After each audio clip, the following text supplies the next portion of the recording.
감사합니다. 네. 저희 어머니 돌아가신 지가 6년 됐습니다. 근데 3년을 제사를 지내다가 3년 전에 제가 모든 조상님들 오시라 이렇게 축원을 하면서 모든 제사를 없앴습니다. 그러니까 제 제사는 아버지하고 어머니 두 분만 제가 이렇게 모셨다가 이제 3년 전에 다 없앴는데 제가 요번에 이제 아버지 산소를 어떻게 가게 됐는데 빈손으로 가기가 그래서 이렇게 막걸리를 한 병을 사들고 이렇게 갔고 몇 년 전에도 제가 말씀을 가서 고했는데 이제 이 묘지 이런 건 다 의미가 없다. 제가 이 화장을 해서 처리를 해드리겠다라고 이렇게 다 말씀을 또 드리고 왔습니다. 그래서 그 제사를 없앤 경우에도 찾아뵐 때 뭘 이렇게 술이라도 한 병 사들고 가야 되는 것인지. 예, 무슨 질문인지 잘 알겠습니다. 그리고 제사는 진짜 잘했었어요. 그렇다고 해서 기일날을 기약하지 말라는 소리가 아닙니다. 어차피 이 세상은 인간들이 살아가는 세상이고 묘지도 죽은 자의 집착에 불과한 것이에요. 제사 음식도 그에 따른 집착이 따르는 것이고, 그러니까 죽고 나서는 집착이지 않은 게 없어요. 왜 그러면 이 장묘 문화에 있어 묘지도 없애고 제사도 지내지 말고 또 음식도 차리지 말라 하는 이유가 어디에 있냐면, 이게 보이지 않는 영혼을 길들이는 게 인간입니다. 제사로 인해 제사상을 차려주면 자꾸 차려줘야 돼요. 안 차려주면 나중에 기운이 휙휙 돌려버려요, 자손을.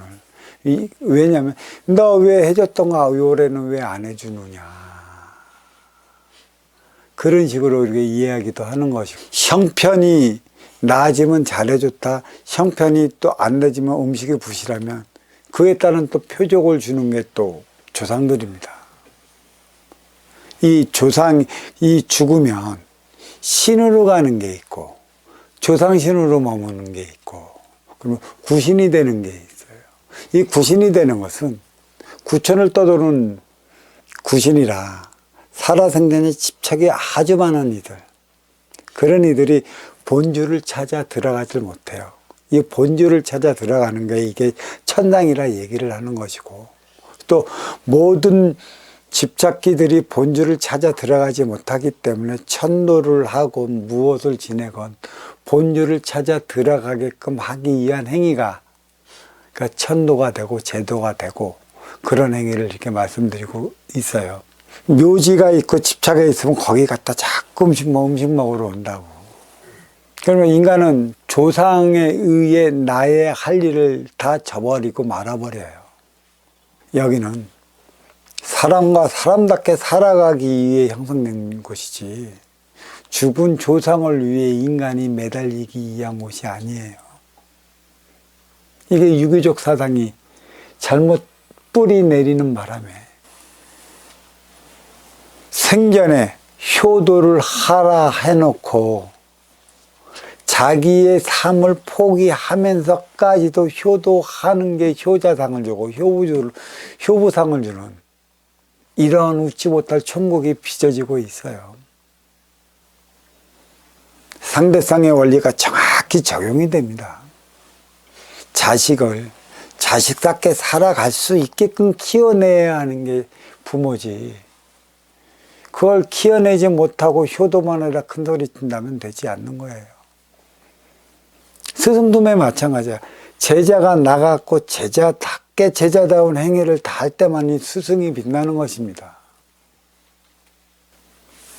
장묘문화에 대한 걸 이렇게 얘기를 했고, 기일날은 기억을 해두는 거고, 그 기일을 잊어먹지 않기 위해서는 또 그 기일을 뭐 한다면 내 주변에 있는 형제들이랑 또 옵니다.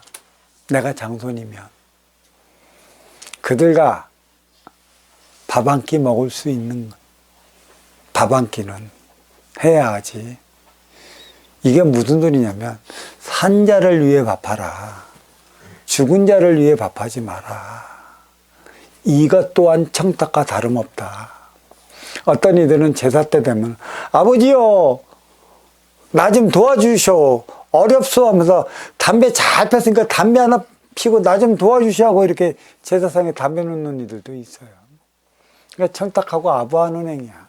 천상의 질서가 무너지지. 그 행위하는 이들은 사회적으로도 보이지 않는 데는 꼭 그런 행위를 해갖고 결국은 그로 인해 어려워져요. 형제들과 밥 한 끼 먹는 그러한 시간을 갖는다면 참 좋죠. 모든 장묘 제도라는 거 장묘 문화가 그리 바뀌어져야 돼요.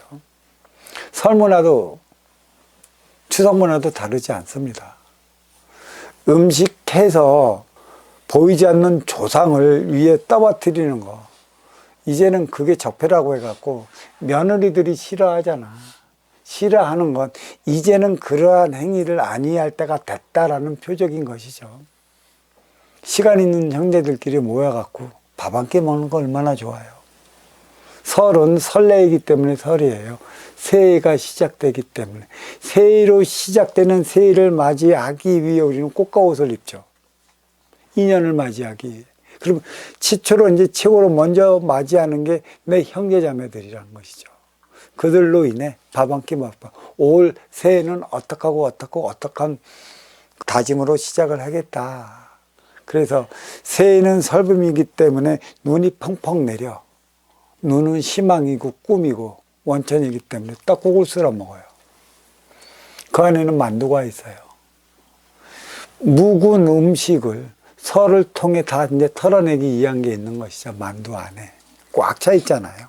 새해의 시작을 알리는 것이죠. 추석은 한 해의 결과물을 닦는, 그래도 쓰임의 행위를 다하기 위해 또 형제들이 한번 모이는 것이죠. 그래서 송편에는 예전에는 씨앗을 집어넣습니다. 1년을 저장할 수 있는 그 씨앗을 먹었던 거였고요. 그래서 이 명절 문화가 그리 자리를 했었어요. 수확했던 이 씨앗의 종잣돈은 놓고 우리가 저장하는 한 해 어떻게 무엇을 위한 것을 위해 살아갈까를 형제끼리 의논하기 위한 것에 있고, 설은 2년 맞이하기 위해 형제들을 통해 2년 맞이 시대가 시작됐다. 설레니까 설이고 설빔을 입고 우리는 떡국을 먹는 이유가 여기에 있다. 이렇게 얘기를 하는 것이지. 죽은 자를 떠받들며 살아가는 그런 거는 없어요.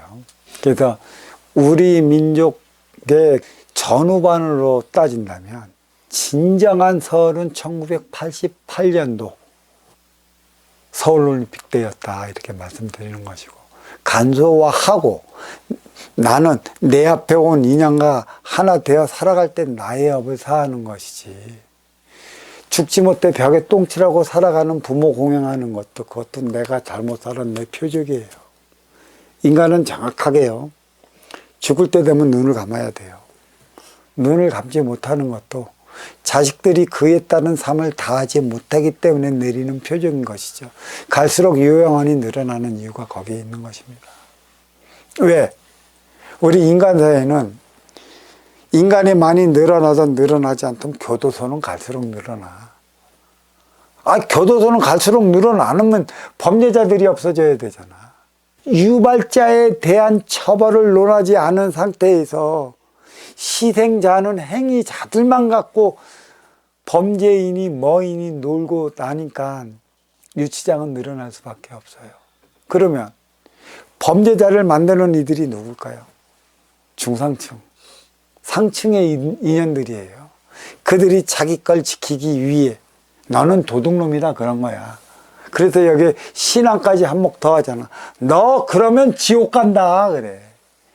난 천당도 안 가고 지옥도 안 갈래 나는. 근데 본연에 돌아갈 거야.